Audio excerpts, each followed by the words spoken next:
if AP Bren will actually get that sweet early to mid game that the index is showing they will have.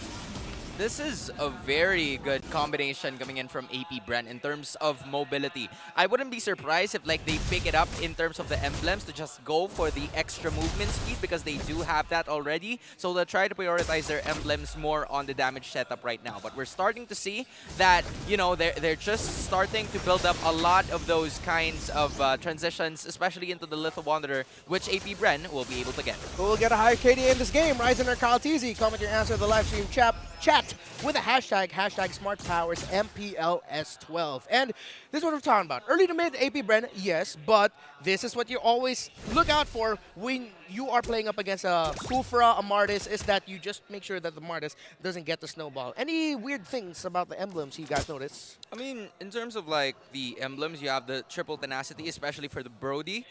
You got that as well with the assassin talent being picked up by the Brody in itself. So he's really going to deal a ton of damage, but at the same time try to sustain as much. Although Kyle TZ not so much. Kyle TZ, nice knock up there. Can they convert into a kill? First blood for Kyle TZ, putting AP Bren on the board. It looked dire there for a second, and they turn it around. Great entry there once again from Ogwen. It looked good for Onic when they came in, but then they have to consider that unless they see or unless they know where the Kadita is, they really have to count their abilities in their entries hands.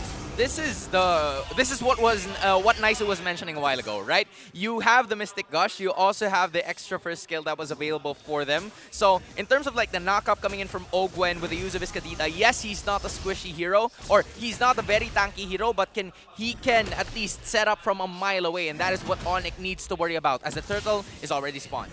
All right, they're both jockeying for position right now. No one with a clear advantage, but you have to watch out for the level 4 Cram there. He can just disrupt the attempt of AP Bren anytime with a well-timed flicker penalty zone if he wants to. But Flap TZ actually already half a level in the lead, so that Paquito will have the damage. Yeah, both of them lining up here. No one claiming that they want to actually give this one a go just yet, but looks like they'll finally commit here. Got to watch out for the initiation. Stun going to come through. Cram looking for an entry as well. It's going to be taken by Ryzen. So already they're going to be finding it out. They just disengaged though. So Onic Philippines comes in, happy with the majority of the damage being taken from AP Bren. They get the turtle. That was great transition coming in from Onic Philippines. They knew that they had the Netherrealm on their side, so they were very much willing to exhaust all of their resources as they were able to get the very first turtle of the game. AP Bren, the answer is to just continue to try and get more in terms of like the jungle creeps, because basically we do have the Baksha who already has 1 kill, and it's very much effective for him to just roam around the map, try to get rotations, you know, starve Ryzen from getting more objectives on his own, especially now that he already has 1 death. So Kyle TZ a little bit ahead. Yeah, and look at AP Bren. They're going to be going for an aggressive rotation between 2 members of Onic. Actually, Kyle TZ, his Retribution did not go off cooldown. That means, I'm not sure if he missed it, or maybe he was just slightly out of range with the turtle, or he didn't expect that Onic will suddenly just bring the damage onto the turtle so that Ryzen will be the threshold to Retribution in a way. A little bit of a, well, let's just say that was a good play by Onic for getting the first turtle. Reminds me too, you know, going back, we took a glimpse at really the breakdown there, the turtle take specifically, or the turtle control. Yep. That's kind of what Onic Philippines needed to do, right? They were able to secure that one for themselves. Hopefully they can continue on that path. AP Bren, for the most part though, really will be looking to grab some of these kills early on if they can, right? They need to be able to scale up pretty well, especially having this double mage lineup. They're going to be looking for it here. Getting Netherrealm out. Could be in trouble. Rapidu going to take some damage. There's a Mystic Gush. He has to flicker out, though. They couldn't get the kill they're looking for. Response still going to come through. Ryzen going to be in trouble now. Has to get away. Can he do it? Couple shots away. Kill goes over to Few. Finally, looking for more in the mid lane. And they're happy with that for now. The question was if they can withstand the Netherrealm. And the answer is absolutely. That was a very masterful play coming in from AP Bren, because they knew that they had to just exhaust they had to exhaust the Netherrealm first and then deal a ton of damage from there. Good saving coming in from Ogwen, because he actually managed to save the second skill of the Kadita before the Netherrealm was popped off. And then once the Netherrealm was gone, he used the second skill, and then it was AP Bren, Super Marco going in with the extra basic attack, and from there, it was that Demon Hunter sword that really helped him to secure the kill because of the attack speed that it possesses. It looks like sometimes Onic are a little bit too eager to start fighting this early on. Again, AP Bren, this is their window. In this early game, Onic should really just try to farm up more as AP Bren go for an invade. He got it too. Yeah, Wow. he took it right from Ryzen. Now Ryzen going to be in trouble. Ogun again! Oh! Gets him with the rough waves. Converting another kill here for AP Bren. Kyle TZ charging up there. They also still have to watch out for Few. He does have that ultimate available as they now focus on Rapidu. Mystic Gush can come through and paired with it. Gets the Nether Realm. They're going to rage into the walls. Rapidu will fall. Here comes Cram, though, as he's looking for more. Nets coming in to Profit as well. They're trying to turn it around here. Blazing Duo to push them back. Nets trying to get under the safety of the turret. Survives with one sliver of health. And now Flap on the run. Quite messy there for AP Bren. Initially, they were very confident in going to the purple buff because they knew that it was Pyramus and Gufra who could deal damage from all of those guys. And then it reached the point wherein they kind of overstayed. Yeah, Few and Ogun went down because of the fact that they no longer had any skills. The Rough Waves was already committed by Ogwen upon taking down Rapidut. Rapidut managed to stay alive for like a little bit more seconds before he was taken out by the other members of AP Bren. Yeah. Well, technically now AP Bren still holds like a significant amount of gold lead, but they need to be wary and take control before this happens, right? Onic gets their scaling and they get the first turret of the game. All right, Onic meeting their timers perfectly in terms of getting their gold laner out, getting that scale. Oh, in the mid, Cram! Yeah. Cram, wow, with a huge Nether Realm save in what looked like it should have been a sure kill. That's why they have that fairness there with them. Now, third turtle of the game is up. Both junglers having one apiece here. They're going to want to battle this one out. This is now Kyle TZ. This is going to be the estimate of what he can do. Meanwhile, Few and the others are just trying to zone them out, and it seems like it's going to be uncontested.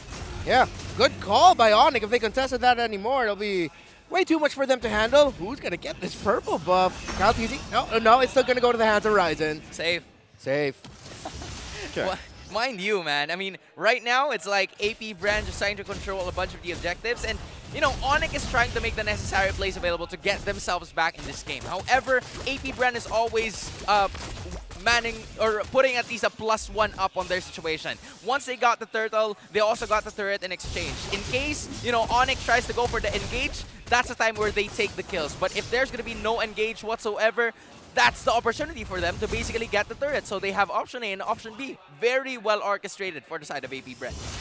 Onic right now, let's see what wins they could get from Mata here. Again, if they time things right, they should be able to fight. They just have to watch out for Super Marco. They can bait out abilities from Ogren, Few. Then that changes the focus of team fights. Now you have to look for the late entry of Flap TZ. And of course, the late entry of Super Marco is Claude, who we know will be the only key figure of sustained, no, not only, but alongside the Paquito, the key figure of sustained team fights for AP Bren. Item update, Hans. Is it really just looking good for AP Bren, or does Onic have something up their sleeve? I mean, they do already have the 2 items coming in from Nets, in which it will really play a lot. And right now, it's showcased on screen. Killing Spree as, of course, the assassin talent that he possesses 2-0-0. So he's really doing a pretty good job staying out of fights and going into fights whenever he's needed. Yeah, and we got to see earlier in that one fight for the purple buff where Onic turned it around. As long as Nets can free hit, he's good. So if he has the items, that's good news. Okay, they already got the Nether Realm out too. You guys talking about items here. Another big one picked up for Nets. Oh! Cram in trouble. Can't survive that one. You see, just even without, when that Nether Realm is down, that's where you see AP Bren playing around it. And that time it worked, but now still a lot of focus here, even in the mid lane. Want to utilize Nets. Rapidu going to take a little bit of damage, but quite tanky himself. Should be fine. Man, that is crazy. I tell you that, you know, bouncing balls are very effective when you take them on land, but when you place them all over the sea, the balls don't bounce there. So that is something that is really playing very effective coming in from Onic, or AP Bren rather, as the first Lord of the game is going to be uncontested. Super Marco having a feast day for AP Bren. Yeah, man, big bouncing ball energy coming from AP Bren right now. Maximizing their lineup and their strength. And they're not even the ones with the Cupra, they're against it. You got to say, so much pressure here in the jungle. against Onic Philippines, and they're really making them work, even just for these buffs, right?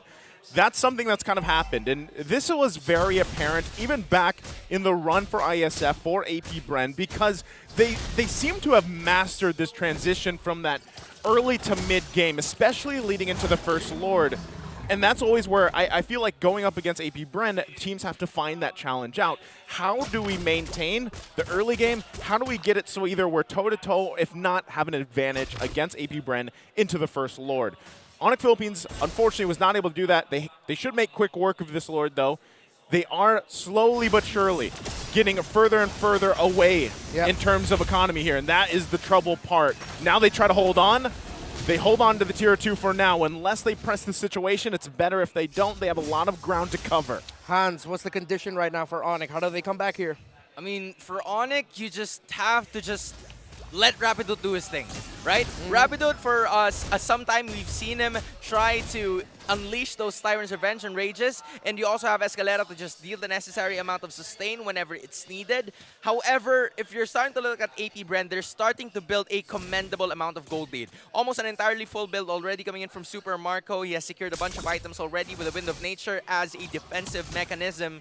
Meanwhile, for Onic Philippines, we're starting to see that Ryzen, even though he's 0-3 and 0 now, he decides to build up more on those defensive items just so he can last more in terms of team fights. It's going to be a problem for Onic Philippines once AP Bren just doesn't have half the damage left, or at least 25% of their HP left, because that's the time where Martes or Ryzen will come in, and once that doesn't happen, it's going to be difficult for them to execute and get back in this game. The lack of magic damage as well from Onic hurts, ironically enough, that only is a Talisman and a Truncheon for Escalera, and it's gotten to the point where Few actually has also built a Lightning Truncheon. So I know there's a conversation going around about what they call the quote-unquote only cooldown gourd. Yep. Actually, what Few did here for the emblems goes against that. He went for Life Drain, and he went for Thrill as well, if I'm not mistaken, for adaptive attack. He didn't go for the cooldown reduction, but he adjusted it in his item build. That's where he got the cooldown reduction from. He has an Enchanted Talisman after he built the Winter Truncheon, and now he has a Lightning Truncheon as well, so that's around 30-35% cooldown reduction. Not to mention, I was also wondering why they didn't pick up the Novaria and went for the Gourd instead, because we are usually, we are so used to seeing the Kadita and Novaria being combined together, yeah, right? that's so but true. Instead, this time, they went for the Gourd just because it already has the stun. It also has a very proactive approach towards the team fights, because you have stun, you have vision all the time, and you also have the ultimate just in case you want to go. So it's not just vision, it's also the rest of the members just trying to clear it in, but so far this is the way for them to start. Ogwin is down. Okay, we missed what happened there. Ogwin being out of the picture is big here for Onic Philippines as they try to contest this next Lord. They're going to be fighting forward. Conceal goes in. Cram's going to jump in right on Few. Few going to be in trouble dealing with this Terizla. Has to get taken down there. They're trying to hold it on for this Lord. Still going to be going. Flap easy force out. It's secured by nets. The Mystic Gush comes through, pushing Escalera back. Can they convert this, though? Onic has the Lord. They only lost one, so in terms of the trade, it was 2 for 1, but they got the Lord. You mentioned that earlier, Hans. Rapidoot, let him do his thing, and alongside another member of Onic, it slipped my mind who it was he was with. I believe it was Nets. Yep. They were able to find the guy. They found Ogwen, and that gave AP Bren a difficult time to position for that Lord. Also, very commendable initiation coming in from Cram. Even though he was brought down, he gave Few a hard time to go ahead and initiate, use the ultimate coming in from the Gourd to just dish a ton amount of damage. And Onic manages to secure the objective. This is the reason why you give Nets a hero that is very good in terms of like clearing out the major objectives. In terms of turrets, in terms of the major objectives such as the Lord, he is very well commended. Nice torn apart memory as well into unleashing upon the other members, but a fight again. They're going to go again. Few flickering in, trying to get that kill. They are going to get the Nether Realm out. These could be in trouble. Nets will fall. Finding the perfect target. Still, Escalera will fall as well. Make it 3 as Cram falls in the mid lane too. Looking for more. Rapidoot on the run. He's going to get retribution. Can't escape this. It's too much. He flickers out, trying to stay alive, and will get whittled down before taken out by Super Marco. Quick feet, movement, that's the story of AP Bren in this matchup. Yeah. I mean, rotations, we have backline access, whatever you call it. Paquito is just going to be right behind them when they tend to initiate. There's going to be 4 members initially, but from that on, once the ultimates are being exhausted, it's just like this. Marco going in with a blazing duet, able to get the kill they were looking for. That's the pressure. Now working on this bottom lane base turret. They take that out. Looks like AP Bren's going to be happy about it. And you were talking about it there, Hands. You see that that exchange. The slow coming out, whether that's Few, worked with Ogwen with the burst, and then here comes Super Marco with the blazing duet. It folds, it overlaps so well there. Yeah, and it hurts if you're an Onic fan here, and for Onic, because they did one of the key things they needed to do to retake control of this game, which was you win the Lord, and you win the first Lord of the game, or second Lord of the game, and then you build something off of that.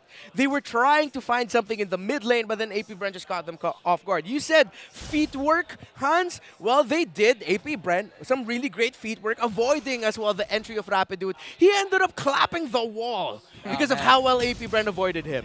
And to add to everyone's point, like, did you guys see the gold of Flap TZ at this point? Like, he was second to the gold laner. He was second. Yeah, he's basically rich. Oh, wow. You know, and he's richer than all 5 members coming in from the side of Onic. That's how very well and calculated. He's trying to push all the minion waves. He's basically just giving out and dishing out the turret damage, split pushes, but now they're seen. Okay, Ogwen gonna find Cram, gets the flicker out, still gonna be working on this Lord. Flap TZ trying to help zone control here. Conceal play coming through. They're going to find Nets. Actually, there. The flicker comes in from Rapidu. Going to find the Rage. Still, can they get the Lord they're looking for? Rapidu will find it. Secured by Ryzen, though. Can they stay alive? Double kill for Super Marco. Nets trying to help out here. Ryzen will fall as well. 3 down. Make it 4 as Cram will get taken out as well. Although he tries, it's a maniac for Super Marco. Call him Super Maniac at this point. What a turnaround by APB. Rapidude could only find Kyle TZ, but at that point the Lord was way too high. They didn't need to worry about it. This is now the major point, and they're about to finish this game. They're looking to punch this one in, and Nets trying to buy as much time as he can. Immortality will be popped with the full waves here. Rapidude is up, but he's not going to be enough. And AP Bren will secure game 1.